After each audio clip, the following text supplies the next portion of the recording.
Park rangers in South Africa's Midakwi Game Reserve have bushcraft skills and a rich knowledge of the flora and fauna, home from a lifetime spent in the bush. But their equipment is shoddy and they've no military training. And that's put them at a distinct disadvantage when confronted by poachers. And with rhino poaching set to hit a record high this year, Hussam Ahmed now reports on how park rangers are getting Special Forces military-style training. As a group of journalists turn their backs to them, 5 armed rangers in military fatigues melt into the African bush under a baking sun. After 15 seconds, the reporters turn around and are asked if they can see any of them. A flicker of movement gives one away, but the rest remain hidden from the view even though none of them are more than 20 meters away. Get down! These infantry-style tactics of concealment and ambush are credited with turning the tide on rhino poaching in South Africa's rugged Madikwe Game Reserve.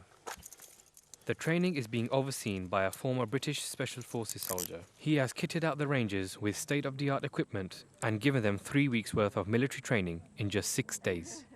We train them unarmed combat, we train them weapon skills, patrolling, camo concealment, basic field admin, communications and navigation.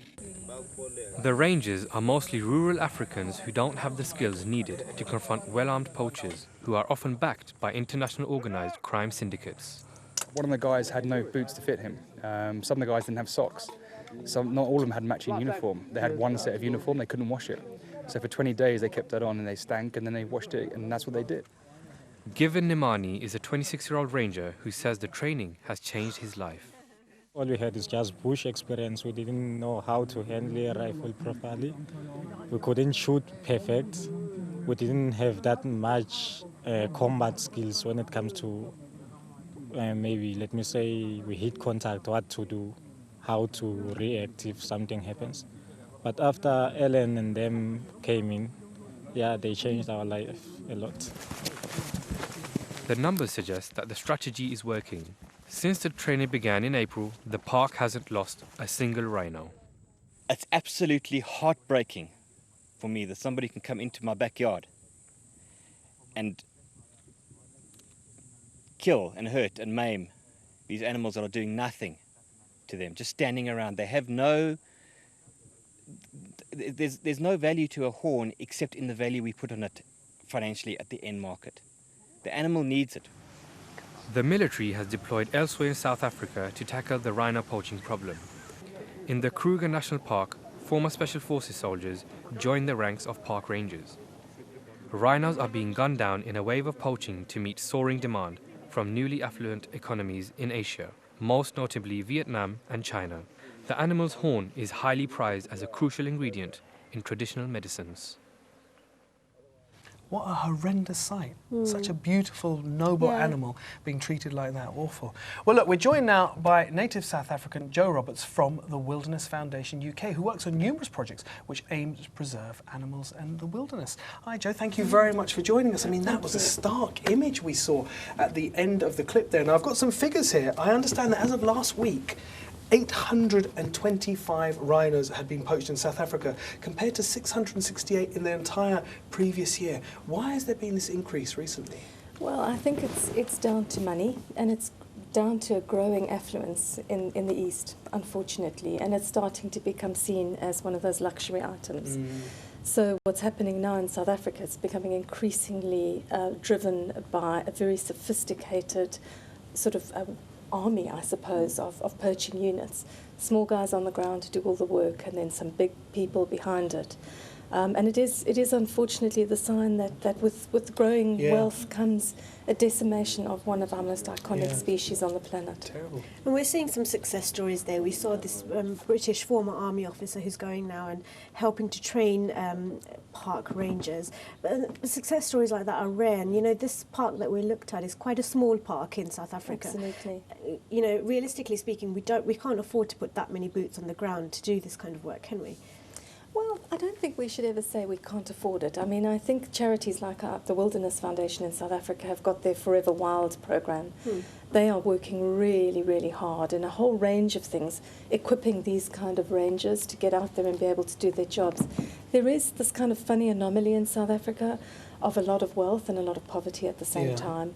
And it's one of the things that I think we've got to raise the status of the ranger to be somebody who really, really is seen as a valued member of society. So it's that same thing that happened with teachers. Yeah. You know, how does one actually create the status for people? But I think that there is money to go around, and we're getting quite a lot of corporate sponsorship. So we've had some massive sponsors, you know, who've actually come in and supported Forever Wild. For example, I mean, I don't know if I can even say it. Am I allowed to say who it is? Yes. Volkswagen have been a huge supporter. They've given us 6 major vehicles for sniffer dogs used by all of our anti-poaching teams. Actually, one of the little reserves just next to Madikwe as well. Yeah. And then there are organisations like the International Anti-Poaching Foundation, who we partner as well, who've done a lot of work in Zimbabwe. They're actually ex-military as well, coming from Australia. And they actually believe that this is down to really equipping these guys on the ground and women to really, really know what they're doing. Because we are dealing with GPS signals, we're dealing with helicopter infiltration. I mean, This that's is what a big deal. that's what our clip showed, that it does need that kind of level of sophistication, doesn't it, in order to combat it. Isn't the problem, though, where you have something that's that valuable, as rhino horn, isn't it about educating people because it's misconception, isn't it, really, that it's an aphrodisiac, that it's supposed to be used for all these herbal remedies and stuff, whereas really it's not proven that it's actually good for these things at all, but it's more myth, isn't it? Well, there's no scientific evidence at all that rhino horn is the same as our fingernails. It's just compacted hair. And so scientifically there's no evidence, but there's a lot of mythology, and a lot of countries have a mythology that matters to them. Yeah. We've really been trying to explore ways of how do we change at the heart in the East the knowledge of people and really empower them. And as you say, it's down to education. Yeah. But we've got another campaign running at the same time, and Forever Wild is doing a lot of work on the ground in the communities that surround the reserves. So we have hotlines where people can make anonymous phone calls and tip-offs, but we're also getting there and working with kids, going into schools, talking about rhino poaching, trying to create some sort of real urgency about cultural heritage. And this is an ecological and cultural heritage that that we are going to lose. We're losing. Are the rhinos endangered? I mean, it might be a silly question, but I mean, are they thriving in some parts and endangered in other parts? At the moment, rhinos, particularly the black rhino, there are 2,300 left in the wild in total. That's gone from That's about very low, isn't it? 1963 of, I don't know, something like about 250,000. It's really Wow. whittled down.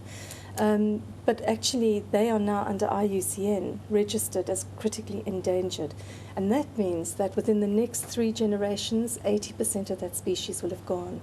So that's how you work out what critically endangered means. That's horrendous. And so, you know, looking at children's stories, I don't know culturally what Islam has around children's stories and the mythology of animals, but certainly in our culture, growing up with books that included every sort of one of these course, kind of yeah. animals is something we pass down through generations. Hugely important for our children across the planet to be able to do this Absolutely. and see it. What about on an international level? Are there any agreements in place to protect rhinos? There's a lot of work coming out of the States. Hillary Clinton has been very, very involved in really trying to raise the game around rhino poaching. I mean, she has been a great ambassador for it. We've had quite a lot of delegations in the UK talking to government, really trying to get governments to put pressure on other countries such as China.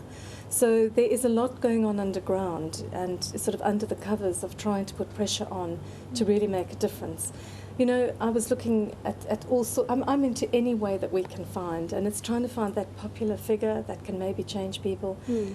Maybe we need to start going to the really trendy dress designers. Maybe we need to start that sort of campaign like Peter did with fur and things like that, where you really started to get people who impact local people to sort of look up and Unfortunately, see them as sometimes it comes down to that, doesn't it? It comes down to that I think we're celebrity gonna endorsement have to get smart. or something. Well, I mean, fantastic work that you're doing. I mean, horrendous figures there about the rhino, but hopefully with the work that you're doing and with the work that we saw, hopefully we can turn a corner and save the rhino. What a shame it'd be, God, to lose an animal as majestic as the rhino. It's very special, and thank you guys for really getting this message out there. It's No. really Well, important. thank you, Jo, for coming and Do stay stay with with us, because it's time now for our first break of the evening. That's right. We hope you can stay with us because we have all of this still to come.